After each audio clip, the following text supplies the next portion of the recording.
Nadirem tanıdıklığında kızar diye ha? Hayır, Geçen gün de kızar edilmedin ha? Ya böyle. Yeni bir oyuncuga mı yetişi oynaydık ha? Utularsın da yana da. Olamaz, vallahi. Yunu risk oynama Allah. Ne mi? Direkt temana bir tora veriyorsun ha. Ha. Eğer de ben bilmesem ben sana 100 manat vereyim.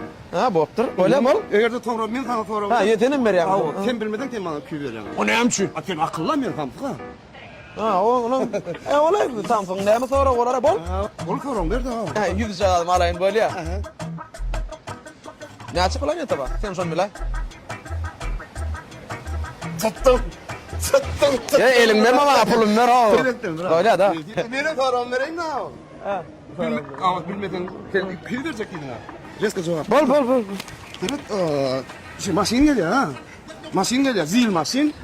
Üstünde ulukan da atma. Renkem tare. Risk cevap ver ha bırak. Doğru olmuş. O da maşin geliyor, üstünde tare. Ulukan da atma. Risk ne diyor lan? Fizikadan mı ya? Ne meden olur? Bu ya da bırak ben sana hayfraniye tocuk sorama, o taştan ettirim ama bu sen risk bilmeyemedin, bilmem okulu küydürdün mü? Ay ne? Küydürdün.